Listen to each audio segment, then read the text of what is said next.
தமிழகத்தில் வாக்குப்பதிவுக்கு இன்னும் 2 நாட்களே உள்ள நிலையில் தேவையான அனைத்து ஏற்பாடுகளும் இறுதிக்கட்டத்தை எட்டியுள்ளன. இதுகுறித்த கூடுதல் விவரங்களை செய்தியாளர் ஸ்டாலின் தருகிறார். அவரோடு பேசலாம். ஸ்டாலின், வாக்குப்பதிவுக்கான இறுதிக்கட்ட பணிகள் எப்படி உள்ளன? தேர்தல் ஆணையம் எப்படியெல்லாம் தயாராகி வருகிறது?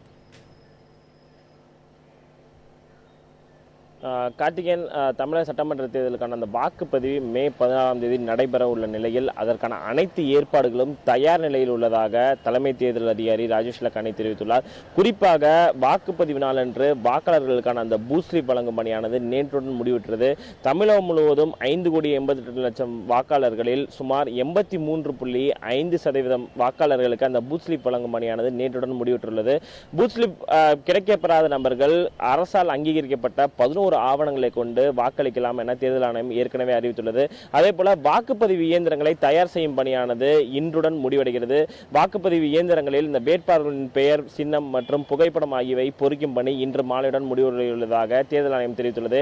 இதை தவிர கண்காணிப்பு பணியாகட்டும், பாதுகாப்பு பணியாகட்டும், அனைத்து பணிகளும் தயார் நிலையில் உள்ளதாகத்தான் தேர்தல் ஆணையம் தெரிவித்துள்ளது.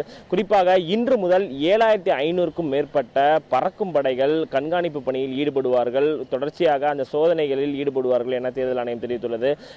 குறிப்பாக அரசியல் கட்சி தலைவர்கள், முக்கிய பிரமுகர்கள் போட்டியிடும் 94 தொகுதிகள் முக்கியத்துவம் வாய்ந்த தொகுதியாக கருதப்பட்டு அந்த தொகுதிகளில் அதிக அளவில் கண்காணிப்பு பணிகளில் ஈடுபடுத்தப்பட்டுள்ளன. அந்த 94 தொகுதிகளில் கூட மிகவும் அதிக முக்கியத்துவம் வாய்ந்த தொகுதிகளாக 25 தொகுதிகளில் தேர்ந்தெடுக்கப்பட்ட அந்த 25 தொகுதிகளும் அதி முக்கியத்துவம் வாய்ந்த தொகுதியாக கருதப்பட்டு தற்போது அதிக அளவில் அந்த கண்காணிப்பு பணியானது ஈடுபட்டு வருகிறது. அதே போல வாக்குப்பதிவு நாளான மே 16ஆம் தேதி அன்று வாக்காளர்களுக்கு பல்வேறு விதமான ஏற்பாடுகளையும் தேர்தல் ஆணையம் செய்துள்ளது. குறிப்பாக தங்களுடைய வாக்குச்சாவடி நிலையத்தை அறிவதற்காக ஒரு மொபைல் அப்ளிகேஷனை தயார் செய்துள்ளது. அந்த மொபைல் அப்ளிகேஷன் மூலமாக அந்த வாக்குச்சாவடி எண்ணை அறிந்து கொள்ளலாம். இது மட்டுமல்லாமல் SMS மூலமாகவும் 1950க்கு தங்களுடைய வாக்காளர் அடையாள அட்டை அனுப்பினால் அந்த வாக்குச்சாவடியின் முகவரி அனைத்தும் தங்களுடைய தொலைபேசி எண்ணுக்கே கிடைப்பதற்கான அனைத்து வசதிகளும் செய்துள்ளது. இது தவிர மகளிரை மட்டுமே கொண்டு இயங்குவதற்கான வசதிகளும் வாக்குச்சாவடி மையங்களும் அமைக்கப்பட்டுள்ளது.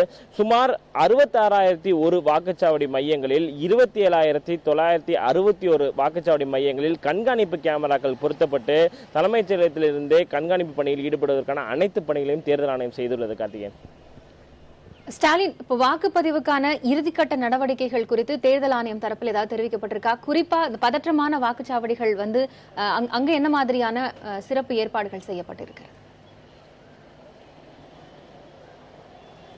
காயத்ரி, ஏற்கனவே பதட்டமான வாக்குச்சாவடிகள் குறித்து அந்த கணக்கெடுக்கும் பணியானது ஏற்கனவே முடிவிற்று தமிழகத்தில் உள்ள அந்த 66,000 வாக்குச்சாவடிகளில் 9,360 வாக்குச்சாவடிகள் பதட்டம் நிறைந்தவையாக கண்டறியப்பட்டன. குறிப்பாக சென்னையை பொறுத்தவரை 406 வாக்குச்சாவடிகள் பதட்டம் நிறைந்தவையாக கண்டறியப்பட்டன.